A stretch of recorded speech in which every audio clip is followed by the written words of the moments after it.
السلام علیکم دوستو، اردو داستان چینل پر خوش آمدید۔ معزز سامعین سے امید کی جاتی ہے کہ ویڈیو کو لائک کریں، چینل کو سبسکرائب بھی کریں اور اگر ہو سکے تو ویڈیو کو شیئر بھی کر دیں، شکریہ۔ پہاڑی درہ ٹاپوں سے گونج رہا تھا۔ گھوڑے کی رفتار بہت تیز تھی، جیسے کوئی تیر کمان سے نکل کر فضا کا سینہ چیر رہا ہو۔ سر پر دوڑتے ہوئے اس نے عقاب کی سی ہوشیاری اور چیتے کی سی پھرتی کے ساتھ موڑ کاٹا اور درہ سے نکل کر اس راستے پر ہو لیا جو پہاڑی ٹیلوں کے ساتھ ساتھ چلا گیا تھا۔ معلوم ہوتا تھا گھوڑا اس راستہ سے آشنا ہے، اسے اپنی منزل کا علم ہے، یا پھر سواری کچھ ایسا ماہر تھا کہ اسے خطرناک ٹیڑھے میڑھے اونچے نیچے راستے پر اپنی مرضی کے مطابق سرپٹ لیے جا رہا تھا، ورنہ معمولی سوار کوہستانی نشیب و فراز میں جہاں قدم قدم پر لڑک جانے کا خطرہ رہتا ہے، گھوڑے کو ایسی غیر معمولی رفتار سے نہیں دوڑاتے۔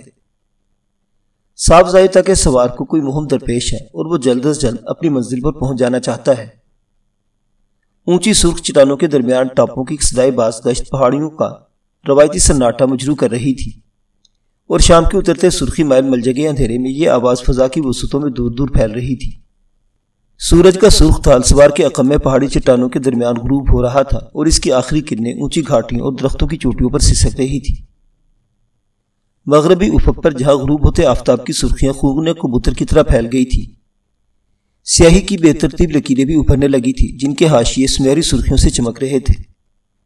جوان سال سوار جس نے سرخ پٹکا لپیٹ رکھا تھا اور کھلی آستینوں والے فرغل نما کرتے پر کرمزی رنگ کی صدری پہنی تھی، چند پہاڑی موڑ کاٹ کر اچانک اس وادی میں نمودار ہوا جو پہاڑ کے دامن میں پیچ و خم کھاتی ندی تک پھیلی تھی۔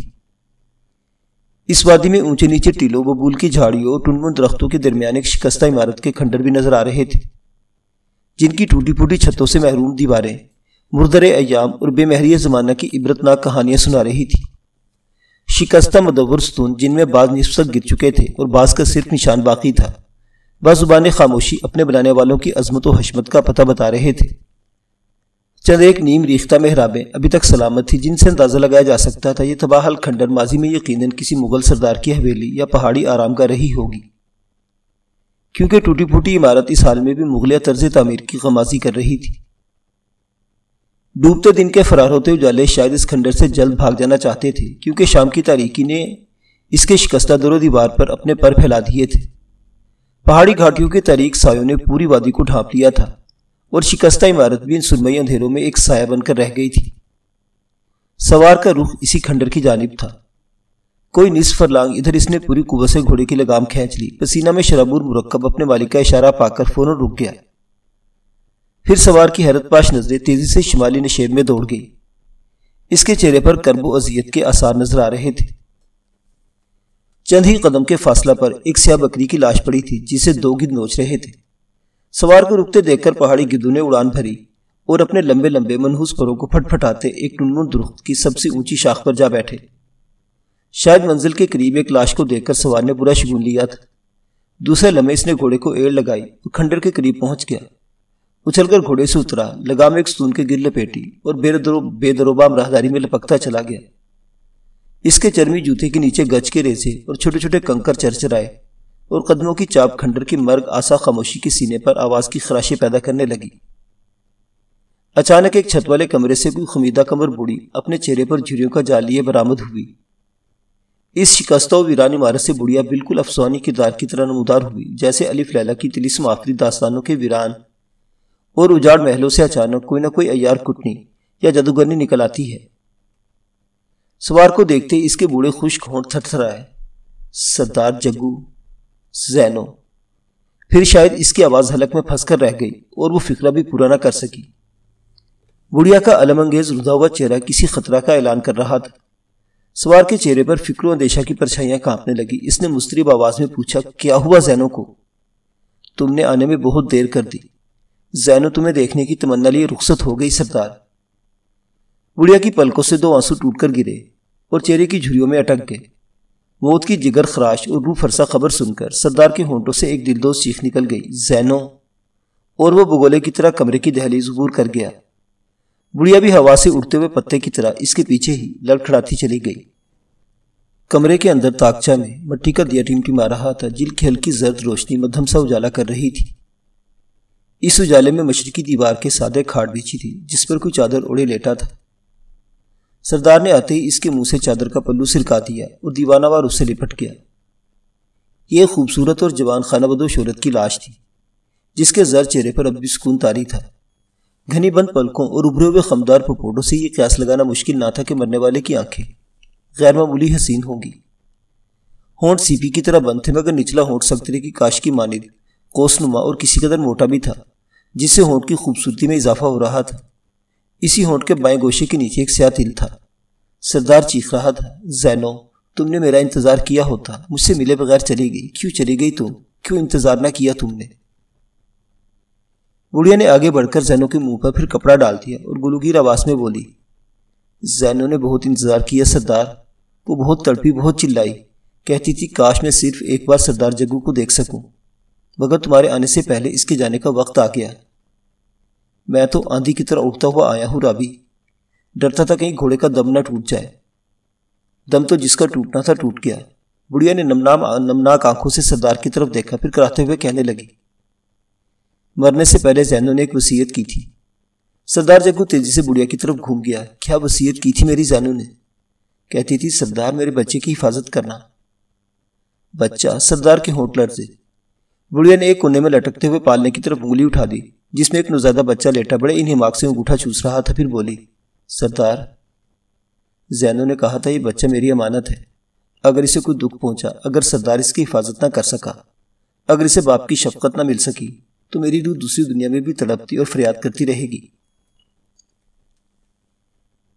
سردار آہستہ آہستہ کپڑے کے پالنے کی طرف بڑھا جو گوشہ میں جھول رہا تھا۔ اس نے بچے کو اٹھایا اور شفقت پدری کے جوش میں سینے سے لگا لیا۔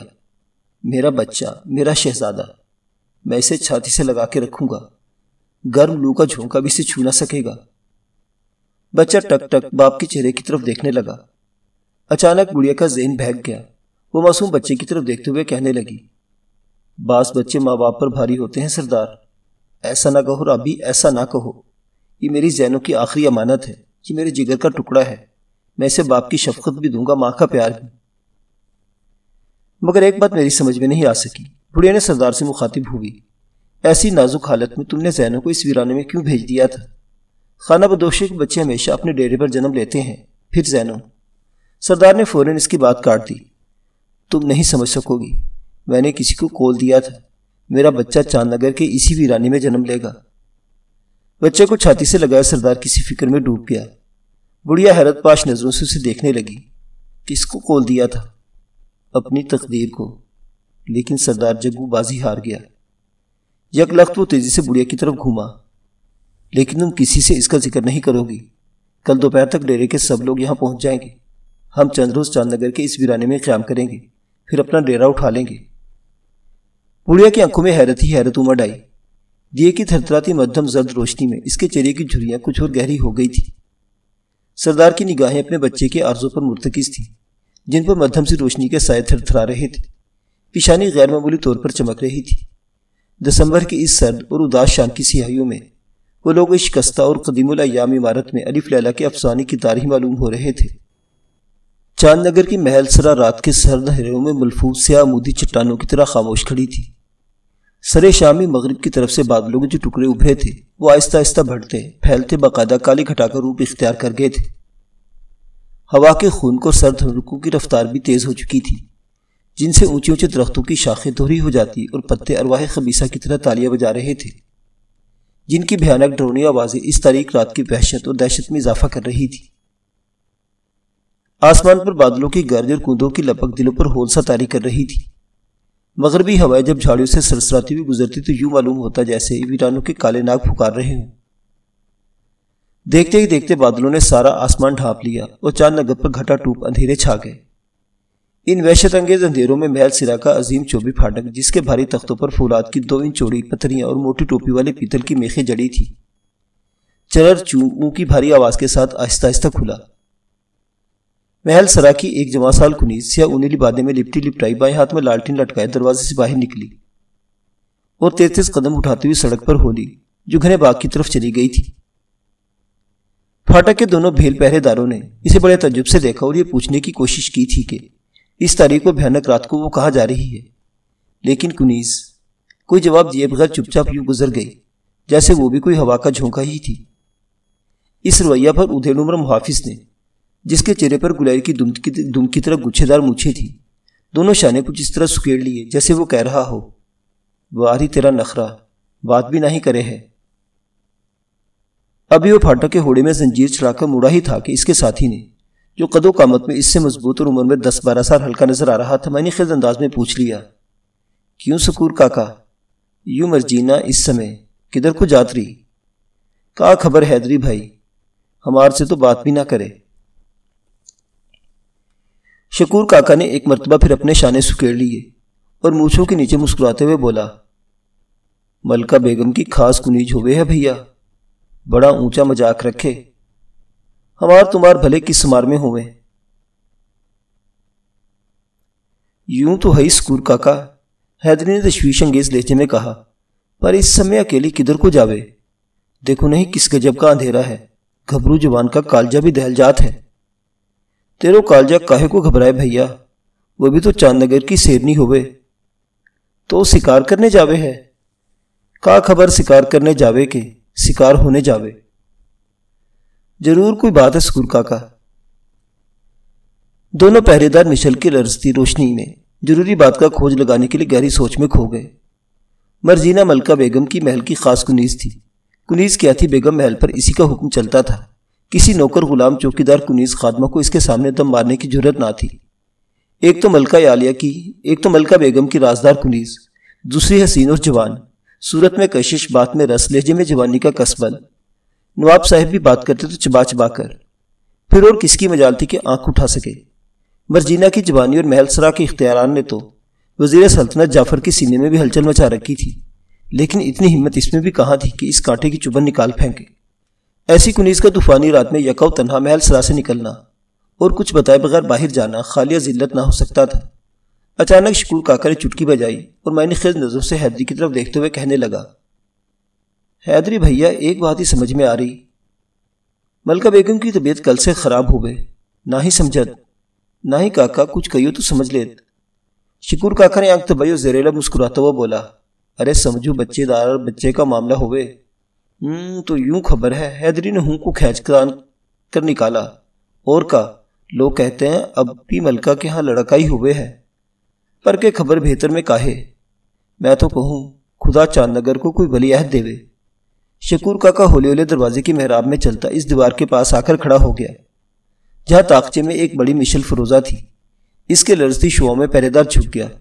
اس کے چہرے پر کسی نادیدنی غم نے اپنے سائے بکھیر دیے تھے۔ غمزدہ لہجے میں کہنے لگا، حیدری بھیا اگر ولی عہد نہ ہوئے تو کا انگریزی سرکار ریاست پر قبضہ کر لیوے ہے، اور کا انگریزوں نے کئی ریاستیں اسی طرح قبضہ کی ہیں۔ انگر سرکار کہت ہے اگر حکومت کا وارث جنم نہ ہی لیوے تو اس خانوادے کی حکومت ختم اور انگریز کا راج شروع، پر یوں تو زبردستی کا راج ہوئے۔ شکور کاکا کے چہرے کی لکیریں کچھ اور گہری ہو گئی۔ شکور کاکا زبردست کا 6 کا 20 ہوئے، جو مارے بھی اور پانی بھی نہ پوچھے۔ بس چاند نگر کا معاملہ بھی یوں ہوئے، تم جانو ہمارے 50 برس کے ہوگی پر ابھی تلک کوئی لڑکا بالا نہ ہوئی ہو۔ یہ تو خدا کی دین ہوئے حیدری بھیا۔ ہاں دین تو خدا کی ہوئے، پر اس بار اگر ملکہ بیگم کے لڑکا نہ ہوئے تو جانو کسی روز اپنے چاند نگر پر بھی انگریز کا قبضہ کر لی ہوگا۔ دونوں چوکیدار باتیں کرتے اس چوبی تخت پر بیٹھ کے جو دروازے کی ریڑھی میں دیوار کے ساتھ بچھا تھا۔ ان کے چہروں سے صاف ظاہر تھا وہ امید و بیم کی کشمکش میں مبتلا ہے۔ باہر ہوا کا شور بڑھتا جا رہا تھا، بادلوں کی گھن گرج کے ساتھ بجلی بار بار چمکتی تھی۔ کیا اس طوفانی رات میں چاند نگر کے نواب کی قسمت کا ستارہ چمکنے والا تھا؟ اندھیروں کا طوفان بلا خیز تھا، بادلوں کی گرج، کوندے کی لپک اور پھنکارتی چنگاڑتی وحشی ہواؤں کے شور سے زمین کی چھاتی دہل رہی تھی۔ درخت دورے ہوئے جا رہے تھے، شاخیں تیز جھونکوں سے تپے لرزہ کے مریض کی طرح کانپ رہی تھی۔ ہوائیں کبھی آہیں بھرتی، کبھی سمندر کے بپھری موجوں کی مانند شوکتی، کبھی سیٹیاں بجاتی پھرتی تھی۔ اس قیامت آفری سیل و برق بعد میں کائنات کی ہر چیز اندھیرے میں ڈوب چکی تھی۔ جھومتے لہراتے اور ترارے بھرتے درخت تاریکی میں یوں نظر آتے تھے جیسے غولے بیابانی وحشیانہ رقص کر رہا ہو، لیکن ان چیختے چلاتے پکارتے چنگھاڑتے اور سیٹیاں بجاتے گھٹا ٹوپ اندھیروں میں روشنی کا ایک ننھا سا حالہ کانپتا اور جھلملاتا ہوا شہر سے نکل کر اس ویرانے کی طرف رینگ رہا تھا جو نیلم وادی کے شمالی کنارے سے شروع ہو کر کوہستانی دروں اور اونچی نیچی پہاڑیوں تک پھیلا تھا۔ تاریک فضا کے سینے پر چمکتی گیند کی طرح تیرتا یہ شعلہ فیروزہ کیسا تھا؟ گھٹا ٹوپ اندھیروں کے دامن میں روشنی کا یہ کپکپاتا اور تھرتھراتا حالہ کیا تھا؟ ویرانوں کی طرف لپکتی اور ستارے کی مانند چمکتی روشن لکیر کیسی تھی؟ یہ ایک لالٹین تھی جو تھوڑی دیر پہلے چاند نگر کی محل سرا سے باہر آئی تھی۔ یہ شعلہ فیروزہ خود بل بیگم محل کی کنیز خاص مرجینہ تھی، لیکن اندھیروں کے سیلاب اور برق و باد کے اس طوفان میں محل سرا سے نکل کر ویرانوں کا رخ کیوں کر رہی تھی؟ اس بلاخیز رات میں وہ شہر سے دور کیا لینے آئی تھی؟ سیاہ چادر میں ملفوف خود بھی ایک سیاہ دھبا بن کر رہ گئی تھی، جس کے حاشیے پر لالٹن کی روشنی کا عکس معیاری گوٹ کی طرح تھرتھرا رہا تھا۔ وہ خوف و خطر چلتی وہ نیلم ندی کے اونچے پل پر پہنچی۔ طوفان بدستور جاری تھا۔ وہ پل سے اتری اور لالٹن کی زرد روشنی میں تیز تیز قدم اٹھاتی ویرانے کی طرف بڑھنے لگی۔ سردار جگو نے مشل دیوار کے تاکچے میں رکھی اور بڑی آہستگی سے مڑا۔ چاند نگر کی مرجینہ اس کے سامنے کھڑی تھی اور وہ لالٹن جو تھوڑی دیر پہلے اندھیری فضا میں روشنی کی لکیر کی طرح جھلملاتی رہی تھی اس وقت ایک کونے میں رکھی تھی۔ یہ شکستہ عمارت کا وہی کمرہ تھا جہاں سردار جگو نے اپنی بیوی کی لاش دیکھی تھی، اپنے بیٹے کو سینے سے لگایا تھا۔ بڑھیا اس وقت موجود نہ تھی۔ روشنی کی شعائیں دونوں کے چہروں پر مختلف عبارتیں پڑ رہی تھی۔ جگو مڑا، 2 قدم چلا، پھر رک گیا۔ اس کے چہرے پر افسردگی کی جھلک اور لہجے میں مایوسی کی چمک تھی۔ تو ملکہ بیگم کے ہاں بچی پیدا ہوئی؟ ہاں سردار۔ مرجینہ امید افسا نگاہوں سے خانہ بدوش کو دیکھنے لگی اور انہوں نے کہا ہے اب سردار کو اپنا قول پورا کرنا چاہیے۔ مرجینہ تقدیر نے میرا گھر لوٹ لیا، حالات بدل گئے۔ ملکہ بیگم کے لیے تو میری جان بھی حاضر ہے، لیکن انہوں نے جو چیز طلب کی ہے وہ جان سے زیادہ قیمتی ہے۔ سردار میں نے سنا تھا خانہ بدوش جان کی بازی ہارتے ہیں، اپنا قول نہیں ہارتے۔ مرجینہ! جگو بلند آواز سے چیخا جیسے مرجینہ نے اس کی دکھتی رگ چھیڑ دی ہو، مگر وہ اس کی بات سنی کرتے کہنے لگی اگر چاند نگر کو ولی عہد نہ مل سکا تو ریاست کی آزادی خطرے میں پڑ جائے گی۔ سردار، تم نے اپنے خون سے آزادی کی جوت قائم رکھنے کا وعدہ کیا تھا، کیا تم چاہتے ہو چاند نگر کی آزادی کا چراغ گل ہو جائے، ریاست پر انگریزی فوجیں قبضہ کر لیں، ہمیں غلامی کی زنجیروں میں جکڑ دیا جائے؟ نہیں، میں ایسا ہرگز نہیں چاہتا، مگر مجھے بھی تو اپنے گھر کی روشنی چاہیے۔ مرجینہ کی آنکھیں ہیرے کی کنیوں کی طرح چمک رہی تھی۔ وہ تیز آواز میں بولی تم نے کہا تھا میں اپنے گھر کی روشنی لٹا کر بھی آزادی کی مشل روشن رکھوں گا۔ سردار جگو مت بھولو، تم ان 5 آدمیوں میں سے ایک ہو جنہوں نے ریاست کی آزادی کے لیے مقدس حلف اٹھائے اور ملکہ بیگم کو یقین دلایا تھا کہ اپنے خون کا آخری قطرہ بھی چاند نگر کی آزادی کے لیے بہا دو گے۔ کیا تم نے وہ تمام وعدے فراموش کر دیے؟ نہیں، مجھے وعدے بھی یاد ہے اور ریاست کی آزادی بھی عزیز ہے، تو پھر انکار کیسا؟ مرجینہ نے سیالی بادے سے ایک ننھی سی گٹھلی نکالی اور سردار جگو کی طرف بڑھاتے ہوئے کہا اس بچی کو اپنی بیٹی بنا لو اور اپنا بیٹا ملکہ بیگم کو سونپ دو۔ چاند نگر کو ولی عہد مل جائے گا اور ہم سب کو آزادی۔ سردار کسی گہری فکر میں ڈوب گیا۔ شاید اس کے ذہن میں حکومت کی مصلحت اور باپ کی شفقت کے درمیان کشمکش جاری تھی اور کوئی فیصلہ نہیں کر سکا تھا کہ آزادی پر شفقت پدری کو قربان کر دے یا باپ کی شفقت پر حکومت کی مصلحت کو بھیٹ چڑھا دے۔ چاند نگر کا مسئلہ کچھ ایسا ہی پیچیدہ تھا۔ نواب فرخ، جس کے آباء و اجداد نے ہمیشہ تلواروں سے اپنی آزادی کی حفاظت کی اور کسی حملہ آور کو چاند نگر کی حدود میں داخل نہ ہونے دیا تھا، آج اپنی وہ طاقت کھو چکا تھا جس پر کسی قوم، کسی ریاست، کسی حکمران کو فخر ہو سکتا ہے۔ نواب فرخی کیا 18ویں صدی عیسوی کا آغاز ہی ہندوستان کے حق میں بڑا منحوس اور تباہ کن ثابت ہوا تھا۔ ایسٹ انڈیا کمپنی تجارت کا چولا اتار چکی تھی اور کلکتہ سے نکل کر اس نے جنوبی اور وسطی ہند کی بے شمار ریاستوں کو نہ صرف اپنا باج گزار بنا لیا بلکہ دولت انگلش کے باقاعدہ داغ بیل ڈال دی تھی۔ ہندوستان کے حریت پسند جنہوں نے انگریز کو اپنے وطن کی سرزمین سے نکالنے کی کوشش کی، جنگ آزادی میں جام شہادت نوش کر چکے تھے۔ ہندوستان میں انگریز نے حیت حاکمہ کی حیثیت اختیار کر لی تھی۔ اکثر والیان ریاست فوجی اور سیاسی معاہدوں کی وجہ سے انگریزوں کے دامِ حکومت کا شکار تھے۔ ان کی ریاستوں کی نگرانی بھی انگریز ریزیڈنٹ کرتے تھے، جو تھوڑے عرصہ میں اپنی ریشہ دوانیوں سے سیاہ و سفید کے مالک بن جاتے۔ والی حکومت کو یا تو عیش و عشرت میں ڈال دیا جاتا یا اس کے عزیزوں کو اس رنگ میں سرپرستی کی جاتی کہ وہ خم ٹھوک کر سامنے آ جاتے۔ اور اپنے حقوق و اختیارات حاصل کرنے کے لیے طاقت کے استعمال سے بھی گریز نہ کرتے۔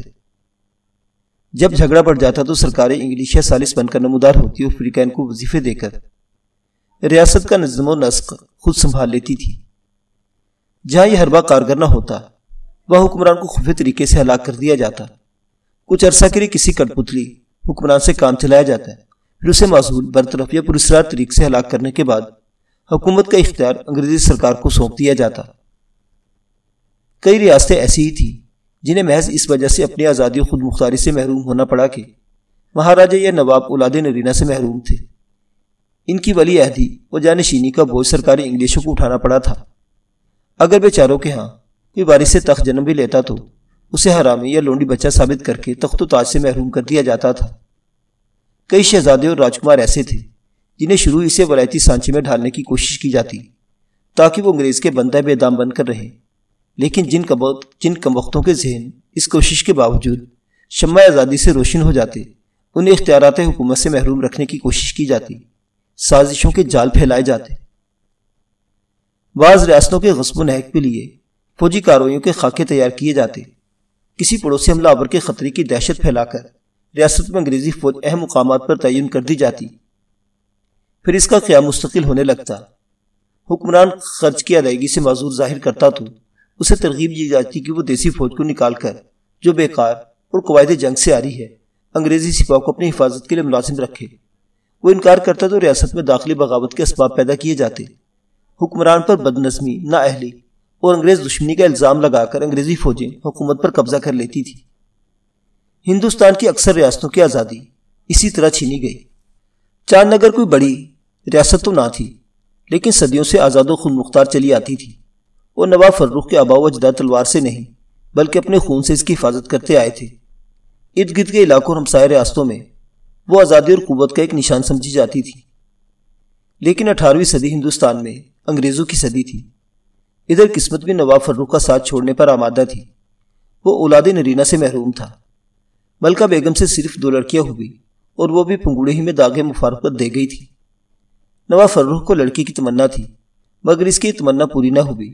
بیچارہ خود کے سال اور زندہ رہ سکتا تھا۔ ظاہر ہے اس کی وفات کے ساتھ ہی چاند نگر کی سرزمین سے اس کے خاندان کی حکومت کا خاتمہ ہو جائے گا اور سرکار انگلشی حسب دستور ریاست پر قبضہ کر لے گی۔ نواب فرخ کی رگوں میں ان سورماؤں کا لہو دوڑ رہا تھا جنہوں نے کسی کے آگے جھکنا تو درکنار لچکنا بھی نہ سیکھا تھا۔ اب وہ انگریز کے سامنے کس طرح ہتھیار ڈال دیتے؟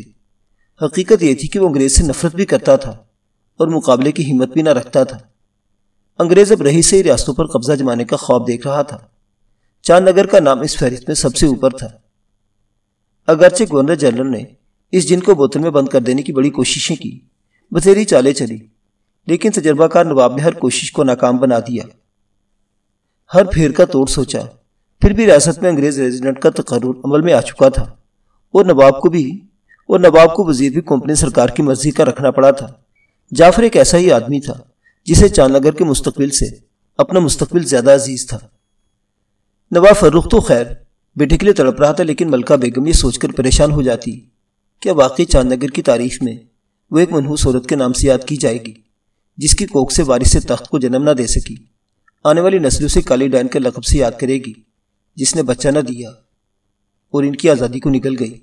نہیں، وہ منحوس عورت نہیں کہلائے گی، کالی ڈائن نہیں کہلائے گی۔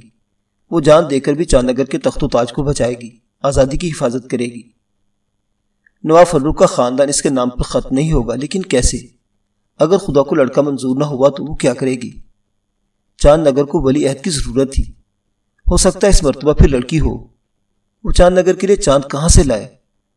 ساری مملکت کی نگاہیں ملکہ بیگم پر لگی تھی۔ مسجدوں، مندروں اور شوالوں میں دعائیں مانگی جا رہی تھی، پوجا کی گھنٹیاں بج رہی تھی، سنگ پھونکے جا رہے تھے۔ مولوی، پنڈت، پروہت صرف ایک ہی چیز کے طالب تھے، مالک چاند نگر کے افق پر چاند طلوع ہو۔ چند ماہ پہلے ایک ایسی ہی تاریک اور بھیانک رات نے کائنات کو گھیر لیا تھا۔ محل سرا میں کنیزیں بھی اپنے حجروں میں جا چکی تھی، لیکن ملکہ بیگم اپنے قصر میں بڑی بے تابی اور بے قراری کے ساتھ ٹہل رہی تھی۔ اس نے اپنی وفادار کنیز مرجینہ کو بلایا اور پوچھا، مرجینہ تو کیا خبر لائی؟ کنیز نے اس قدر مدھم لہجے میں کہا کہ دیوار بھی نہ سن پائے، سرگوشی کی، ملکہ حضور، چاند نگر میں صرف 4 عورتیں ایسی ہیں جنہیں اس چاند کی پہلی تاریخوں میں امیدواری ہونی ہے۔ 4 عورتیں، ایک اور بھی ہے 5ویں، وہ ایک خانہ بدوش عورت ہے، سردار جگو کی بیوی۔ مگر خانہ بدوشوں کا کیا بھروسہ، آج یہاں کل وہاں، ان کے پڑاؤ بدلتے رہتے ہیں۔ نہیں، انہیں چاند نگر میں ٹھہرنا ہوگا اس وقت تک جب تک چاند طلوع نہیں ہو جاتا۔ مرجینا نے پھر سرگوشی کی۔ 5ویں مرد آج رات نیلم ندی کے اس پار کھنڈر میں آئیں گے، میں نے ملکہ بیگم کا فرمان انہیں سنا دیا تھا۔ پھر اسی رات نیلم ندی کے پار ویران کھنڈر کے ایک نیم شکستہ کمرے میں 5 مرد اور 2 عورتیں چاند نگر کی آزادی کو سلامت رکھنے کے لیے مقدس حلف اٹھا رہے تھے۔ انہوں نے خنجر کے نوک سے اپنے جسم چھیدے، خون نکالا اور اس خون کی قسم کھا کر اقرار کیا کہ اگر ملکہ بیگم کے ہاں لڑکا نہ ہوا تو ان 5 میں سے کوئی ایک جس کے ہاں بیٹا جنم لے گا ریاست کی آزادی اور تخت و تاج کی حفاظت کے لیے اپنا لڑکا ملکہ بیگم کی گود میں دے گا اور اس کے عوض لڑکی لے کر اسے اپنی بیٹی ظاہر کرے گا۔ یہ حلف بھی اٹھایا گیا تھا، وہ مرتے دم تک اس راز کی حفاظت کریں گے۔ انہیں اپنے وطن کی آزادی بہر طور عزیز تھی۔ پھر دن گزرنے لگے، ان 5 عورتوں کی حفاظت و نگرانی ہونے لگی۔ خانہ بدوشوں کا کارواں زیادہ عرصہ شہر میں پڑاؤ نہ ڈال سکتا تھا۔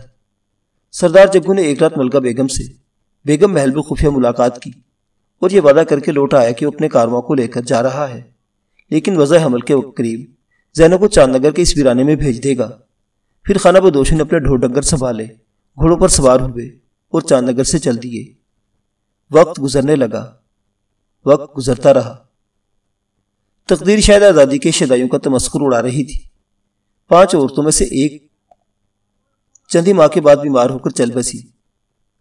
وہ ریاست کے دیوان دنی چند کی بیوی تھی اور ریاست کی آزادی کے لیے دنی چند بھی ملکہ بیگم کی طرح پریشان تھا، لیکن بیوی کے سرگباش ہونے کے بعد فکر و یاس میں ڈوب گیا۔ قدرت کے کاموں میں کون دخل دے سکتا ہے؟ ابھی 4 عورتیں، 4 امیدیں باقی تھیں، لیکن ایک عورت کے ہاں 7 ماہ کے اندر لڑکے نے جنم لے لیا۔ ملکہ بیگم کی امیدیں دم توڑنے لگی، مگر 3 عورتیں باقی تھیں۔ شومی قسمت تو کہ ہاں ایک روز قبل لڑکیاں پیدا ہوئی اور آزادی کی تمنا یاس کے اندھیروں میں دم توڑنے لگی۔ ملکہ بیگم کی حالت غیر ہو رہی تھی اور کسی غلام نوکر کنیز اور خادمہ کو محل بیگم کی طرف جانے کی اجازت نہ تھی۔ اچانک مرجینا خبر لائی، سردار جگو کے ہاں لڑکا پیدا ہوا ہے، مگر زینب زندہ نہ بچی۔ اسی رات ملکہ بیگم کے ہاں بچی نے جنم لیا تھا۔ پھر مرجینا نے محل سرا سے نکلنے میں دیر نہیں لگائی۔ ہولناک اندھیرے اور برق و باد کا وحشی طوفان بھی اس کا راستہ نہ روک سکا۔ رات کی بھیانک تاریکی کو چیرتی وہ نیلم ندی کو عبور کر کے کھنڈر میں پہنچی۔ اس کی جھولی میں ایک گٹھڑی تھی اور وہ گٹھڑی سردار جگو کے سامنے کھلی پڑی تھی۔ 2 ننھے ہاتھ سردار کی طرف ہمک رہے تھے۔ معصوم آنکھیں حیرت اور شوق سے مشل کی زرد لو پر جمی تھی اور تھر تھراتی روشنی ننھی بدقسمت شہزادی کے سرخ و سفید چہرے پر مستقبل کی تاریک پرچھائیاں ڈال رہی تھی۔ سردار جگو شش و پنج میں مبتلا تھا۔ اس نے ابھی تک کوئی فیصلہ نہ کیا تھا۔ ایک طرف زینو کی وصیت تھی، دوسری طرف ریاست کا تخت و تاج تھا، چاند نگر کی آزادی تھی، ملکہ بیگم کی مظلومیت تھی، وہ مقدس عہد تھا جو اسی کھنڈر اور اسی کمرے میں کیا گیا تھا۔ بیٹا تو کیا، وطن کی آزادی کے لیے اپنی جان تک قربان کر دینے کا اقرار کیا تھا۔ چند لمحے اسی پراسرار بھیانک اور سرخ اور روح فرسا خاموشی میں گزر گئے۔ دونوں خاموش کھڑے تھے، مرجینا اور سردار جگو۔ ان کے دل دھڑک رہے تھے، وہ مستقبل کے متعلق سوچ رہے تھے۔ اچانک مرجینا کے ہونٹوں کو جنبش ہوئی۔ سردار جگو، تمہارے ہونٹوں کی صرف ایک جنبش ہماری تقدیر کا فیصلہ کر سکتی ہے۔ آزادی کی جوت جلانے کے لیے عورتیں اپنے بیٹوں اور باپ اپنے جگر گوشوں کو جنگ کی آگ میں جھونک دیتے ہیں۔ بہادر اپنے چہروں پر اولاد کا خون مل کر وطن کی حفاظت کرتے ہیں، لیکن تمہیں تو صرف اپنے بیٹے سے جدا ہونا پڑے گا۔ وہ بیٹا جو شہزادہ کہلائے گا ولی عہد بنے گا، چاند نگر کے تخت و تاج کا وارث ہوگا، جس کا مبارک وجود ہمیں غلامی کے منحوس اندھیروں سے نکال کر لے جائے گا۔ وہ چاند جو تمہارے گھر میں طلوع ہوا ہے، ملکہ بیگم کو سونپ دو۔ چاند نگر کے در و دیوار اس کی روشنی سے منور ہو جائیں گے، لاکھوں گھروں میں اجالا پھیل جائے گا۔ مگر یہ ایک انہونی سی بات ہے کہ خانہ بدوش کا بیٹا تخت و تاج کا وارث بن جائے۔ میں نے گڈریوں کے بیٹوں کو ملکوں کی تقدیر بدلتے ہوئے سنا ہے۔ تاریخ میں سینکڑوں شہنشاہ ایسے بھی نظر آتے ہیں جن کے باپ لوہار بڑھائی لکڑہارے یا گدریے تھے، لیکن یہ بھی سوچو، اگر کبھی ملکہ بیگم کے یہاں لڑکا پیدا ہو گیا تو اصل وارث تخت کے سامنے میری بیٹی کی کیا حیثیت ہوگی؟ میں تمہیں قول دیتی ہوں، تمہارے بیٹے کے حقوق و اختیارات قائم رہیں گے، ولی عہد وہی ہوگا، تخت و تاج اسی کو ملیں گے۔ پھر مرجینہ نے انگلی اٹھائی اور پرجوش آواز میں کہنے لگی، سردار مت بھولو، یہ راز ہمارے ساتھ قبروں میں دفن ہوگا کہ ولی عہد کی اصل حقیقت کیا ہے۔ وہ نواب فروخ کا فرزند اول ہونے کی وجہ سے ولی عہد کہلائے گا اور تخت و تاج کا وارث ہوگا، بس یہی کافی ہے۔ نواب فروخ کے خاندان سے کہیں زیادہ اس وقت چاند نگر کی آزادی اور خود مختاری کا سوال ہمارے سامنے ہے۔ ملکہ بیگم کو اپنی اولاد سے ہماری آزادی زیادہ عزیز ہے۔ سردار جگو نے بڑے فیصلہ کن انداز میں جھولتے ہوئے پالنے کی طرف اشارہ کیا۔ مرجینہ، ملکہ بیگم کی امانت وہ رکھی ہے، یہ بچی میری گود میں ڈال دو اور چاند نگر کی امانت اٹھا لو۔ فرت مسرت سے مرجینہ کا چہرہ چمک اٹھا۔ اس نے ننھی شہزادی کو جو ابھی تک مشل کی لڑکھڑاتی لو پر نظریں جمائے ہومک رہی تھی، بڑی حسرت و یاس کے ساتھ سردار جگو کے بازو میں ڈال دیا اور پالنے کی طرف مڑی۔ خانہ بدوش کا بیٹا چپ چاپ پالنے میں لیٹا انگوٹھا چوس رہا تھا۔ جو ہی مرجینہ نے اسے بازو میں اٹھایا، وہ تعجب و حیرت کے ساتھ اسے دیکھنے لگا۔ انگوٹھا اس کے منہ سے نکل گیا تھا اور معصوم چہرے پر ناخوشگواری کے اثرات ظاہر ہوئے۔ مرجینہ نے بچے کو پیار کیا، پیشانی پر بوسہ دیا اور سینے سے لگا کر بولی، میں نے سنا ہے جو بچے پالنے میں انگوٹھا چوستے ہیں وہ بڑے خوش قسمت ہوتے ہیں، اور جو لڑکیاں شاہی محل میں جنم لیتی ہیں پھر خانہ بدوشوں کے ڈیرے پر آ جاتی ہیں، ان کی قسمت کیسی ہوتی ہے۔ سردار کا یہ فقرہ سن کر مرجینہ یوں تڑپ اٹھی جیسے اس کے بدن پر کسی نے کوڑا دے مارا ہو۔ کرب و اذیت کے احساس کے ساتھ اس نے اپنا منہ دوسری طرف موڑ لیا اور بھرائی ہوئی آواز میں کہنے لگی، جگو، مجھے شہزادی کی کم نصیبی کا احساس نہ دلاؤ، میں تو اسے بھی خوش قسمت سمجھتی ہوں جس کے بدلے ہمیں یہ راج دلارا مل گیا۔ اب مجھے اجازت دو، پیدائش کی خبر زیادہ دیر تک مخفی نہیں رکھی جا سکتی، مجھے یہ چاند لے کر جلد بیگم محل تک پہنچ جانا چاہیے۔ سردار جگو نے آگے بڑھ کر اپنے معصوم و نوزائیدہ بچے کی پیشانی چوم لی۔ ننھی منی حیران سی آنکھیں اب سردار سے پوچھ رہی تھی، بابا مجھے کہاں بھیج رہے ہو؟ کہ تم بھی یہی سمجھتے ہو میں اپنے باپ پر بھاری ہوں؟ سردار نے اضطراری حالت میں جلدی سے منہ دوسری طرف پھیر لیا۔ آنسو کے دو موٹے قطرے اس کی پلکوں سے ٹوٹ کر ننھی شہزادی کی آرزو پر آ گرے جس اس نے بازو پر اٹھا رکھا تھا۔